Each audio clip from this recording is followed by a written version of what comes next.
So in 21, you did 1.2. Yeah, 1.9. And you're getting ready to hit 60 million. Well, that's the goal. Yep, that's the goal this year. And the thing is that sounds like a lot of money, and it is, but it's not.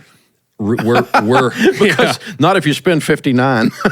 And that's literally if you're building a new building. I mean, it's all gone. Literally it's debt free. That's how it works. Actually no exaggeration. It's and debt so free, yeah, we're still reinvesting into everything into this thing. That's how we do it. It's the same way. It's like, how do you run a debt free company with 600,000 square feet?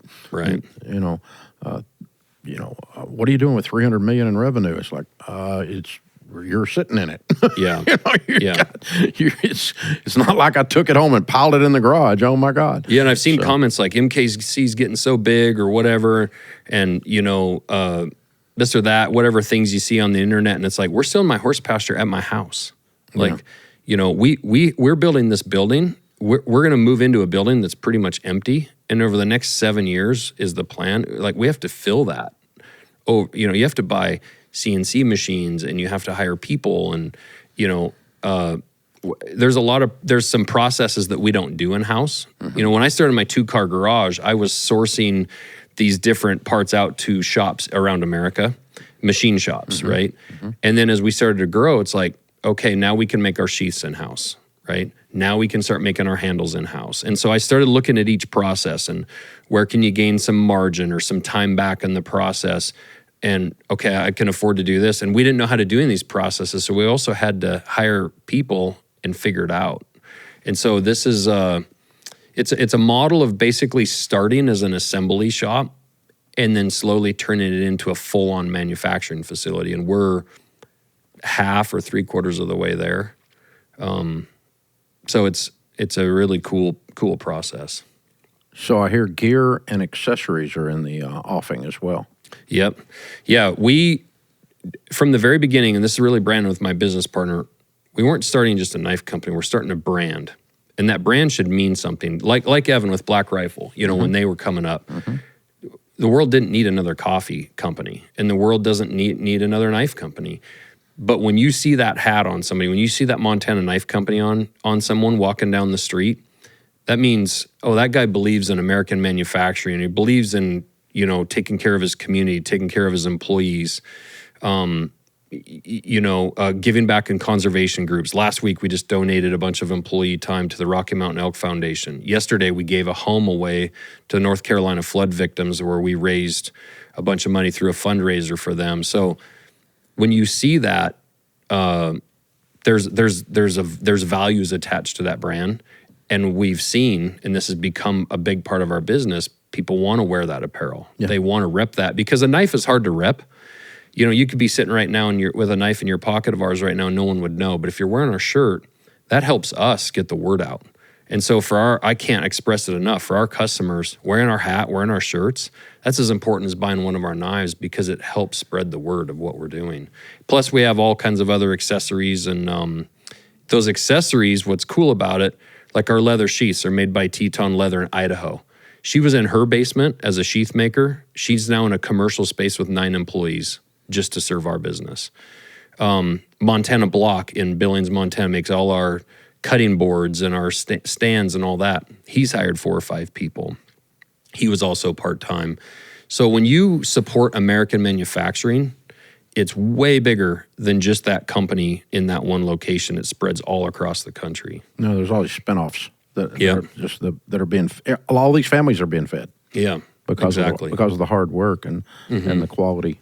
The quality, pretty incredible. What I want to point out too is, I heard you ask Ben Shapiro on your show, is the American dream dead? That was one of the questions you asked him. The American dream is alive and real. And Ben responded to you that you've got this supercomputer in your pocket, right? And free marketing with social media. Any question you want to ask it in the world, you can answer. I had to get up really early in the morning, and I had to go to bed really late at night.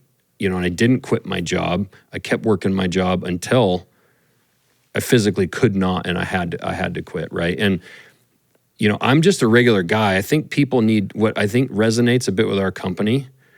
I grew up operating backhoes and excavators, and I watched my parents go from $50 in an open cab backhoe in 1981 to, 4 backhoes and an excavator and, a couple dump trucks and grow a business. Yeah. And I worked in that. I was a lineman, right? I had to change my career and change the way I was going to do this and step back. 11 years ago, when I tried to rebuild my house, I had to go borrow some money from a knife collector of mine to just get through that house burning down phase, and then paid it back in about 6 months back to him. But I had to really figure it out. When you're living in a camper with 4 kids and you're in a pile of ashes right outside the door, and you can't even afford, I had to buy an old truck from my foreman for $1,500 and drive that with my 4 kids, and things break down on me all the time. Point is there's a way to accomplish your goals. You can take your hobbies and you can turn them into a full-on career. But sometimes you got to eat a lot of crap in the process to do it. I would say 100% of the time, not just sometimes. Yeah. That's just that there's a price to be paid to win. Yeah. And the American dream is not dead. And I knew that was an underhand pitch for Ben. It's not wasn't like he couldn't hit that out of the park. I know. But, yeah, exactly. But it's not dead at all. But what is harder to find than ever before is people willing to pay a price. Yeah. To get the dream. Yeah. And so, but that's always been the case. That's why we've always looked up and said, hey, something's successful. Somebody's doing something different here.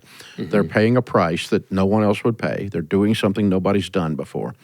So I want to circle back on one thing, because the marketing you guys are using, it's a classic product marketing process where you're creating a sense of scarcity and urgency. Yeah. But you and I were talking before we turned on the microphones. You kind of backed into it. But doing these drops has created like a constant cycle of product releases. Yeah. And it's driving demand probably more than if you just had them up there for sale all the time.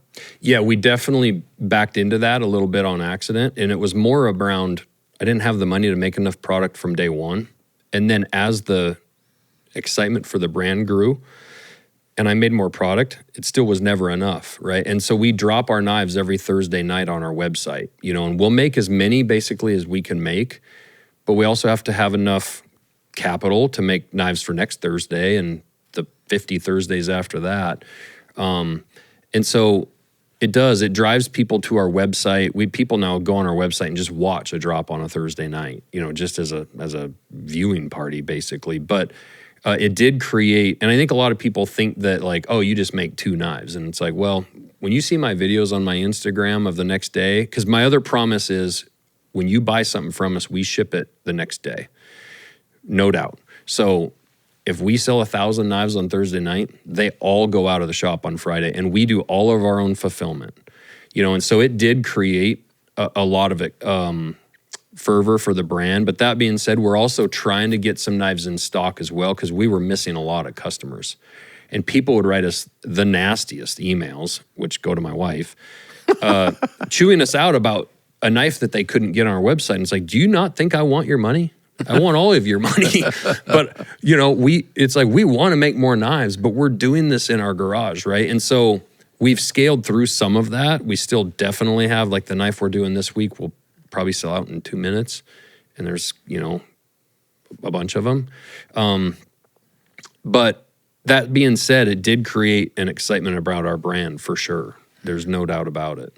Yeah. And it's just constant. New and improved every Thursday. And I have to highlight our marketing team on that.